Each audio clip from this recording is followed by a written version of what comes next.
నమస్తే welcome to reflection news. శాంతి పరిరక్షణ సంస్కరణలపై చర్చ సందర్భంగా జమ్మూ కాశ్మీర్ అంశాన్ని పదే పదే లేవనెత్తినందుకు ఐక్యరాజ్య సమితి భద్రతా మండలిలో పాకిస్తాన్కు భారత్ గట్టిగా బుద్ధి చెప్పింది. జమ్మూ కాశ్మీర్ భారతదేశంలో అంతర్భాగమని, ఎప్పటికీ అది భారత్కు చెందినదేనని తేల్చి చెప్పింది. ఐక్యరాజ్య సమితిలో శాంతి పరిరక్షణ సంస్కరణలపై చర్చ సందర్భంగా పాక్ ప్రతినిధి సయ్యద్ తారిక్ ఫతేమీ జమ్మూ కాశ్మీర్ అంశాన్ని లేవనెత్తారు. దీన్ని భారత్ తీవ్రంగా ఖండించింది. పాక్ ఆరోపణలపై ఐరాసలోని భారత్ శాశ్వత ప్రతినిధి పర్వతనేని హరీష్ అభ్యంతరం వ్యక్తం చేశారు.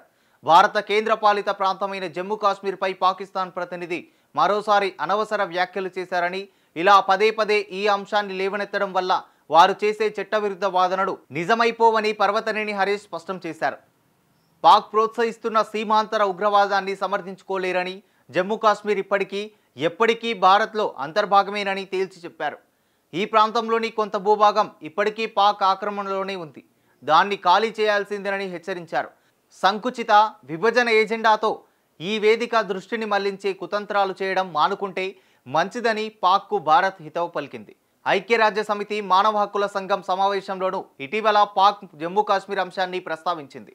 దీనిని భారత్ కూడా ధీటుగా బదులిచ్చింది. అంతర్జాతీయ వేదికపై భారత్ను నిందించాలని పాకిస్తాన్ ప్రయత్నించిన ప్రతిసారి భంగపాటు తప్పలేదు.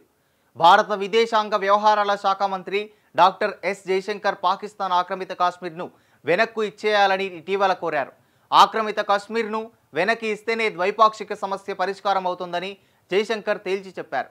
మార్చి 18న జరిగిన రైసీనా డైలాగ్ సమ్మిట్లో కాశ్మీర్ అంశంపై పాక్పై జయశంకర్ కీలక వ్యాఖ్యలు చేశారు. ఐక్యరాజ్య సమితి పైన ఆగ్రహం వ్యక్తం చేశారు. కాశ్మీర్ అంశంపై ఐక్యరాజ్య సమితిని ఆశ్రయిస్తే అప్పుడు వారు పాక్ దురాక్రమణకు రెండు దేశాల వివాదంగా మార్చేశారన్నారు. అందులో పలు విదేశాల పాత్ర కూడా ఉందన్నారు. కాశ్మీర్ ఇష్యూను UK, Canada, Belgium, Australia, USA divert చేయడంతో కీలకంగా పనిచేశారని విమర్శించారు. దాంతో భారత్ ఈ సమస్యను దౌత్యపరంగా పరిష్కరించుకోవడం క్లిష్టంగా మారిందన్నారు.